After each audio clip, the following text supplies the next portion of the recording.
graffiti has been around in all different parts of the world in one form or another, whether it was, you want to consider the cave paintings in Lascaux on down. People, by the time they had walls, they were writing on them.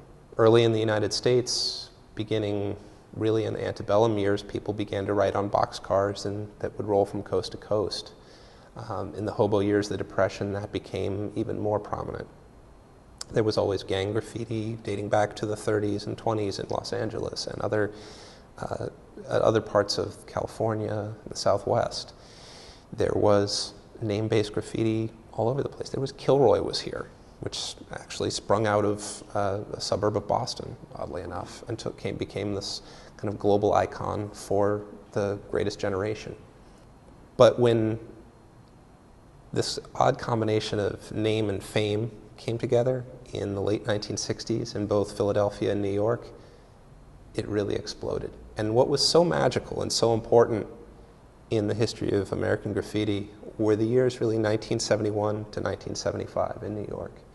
And what happened was a generation of kids, and it's really important to remember that. These were kids. There was almost nobody over the age of 19 involved in this.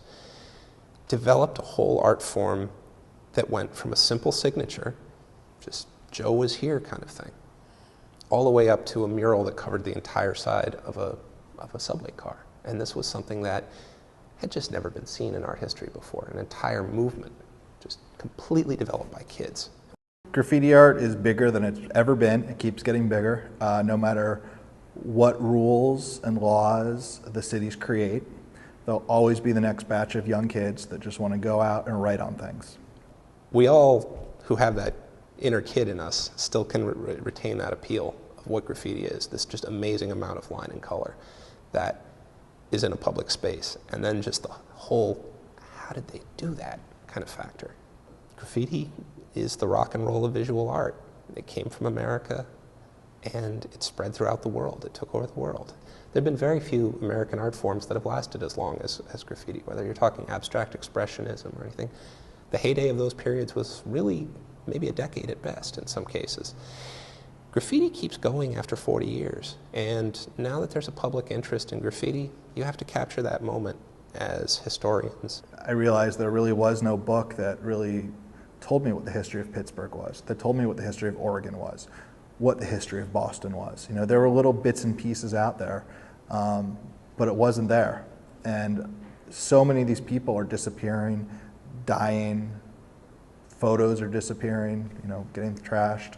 And it was time, while graffiti in a way it's so hot right now and so popular, to start digging all these people up from all these scenes and really tell the story. When we started to make the history of American graffiti, we wanted to highlight all of the entire picture of it. A lot of the books had come out and they had taken a small bite of this. So we decided to basically swing as hard as we could and do what we could. And just that was a tough thing to do, of course, but it involved finding hundreds of people and getting them to get their old shoeboxes down of all these old photographs. And you have to remember, in early years of graffiti, adults were not taking pictures of this stuff. They were removing it. Everyone will tell you a different answer to if their goal of writing graffiti is to become famous and go into a gallery, or if their goal is just to write their name as many places as they can and get better at it and, you know, paint more trains, paint more walls, paint more freeway signs. You know, everyone has a different reason. Graffiti's real explosion into the gallery and art world started in New York in the early 80s. And it was the cool new thing to buy. That whole movement definitely was the real early gallery movement where graffiti artists were able to transfer their works into the gallery and make a living from it, and some of them still are. Graffiti at its purest, at its rawest, at its best, and the true definition of graffiti is illegal. Illegal art on a wall, you know, for me, that's what it means. You know, it works best on the street, it works best under a bridge, it works best on a train rolling by you, and that's what it is, you know. It's great that so much of it's been documented and you can show its historical relevance through different cities and different movements, but bringing it into galleries and museums is hard to do. But there's several artists, that dozens, hundreds, probably thousands, that have, you know, made the transformation from things they've learned on the street and been able to bring it into galleries and into museums and still make their work as exciting, if not more exciting, than it was on the street because of the extended mediums they have to work in and the time they have to do it.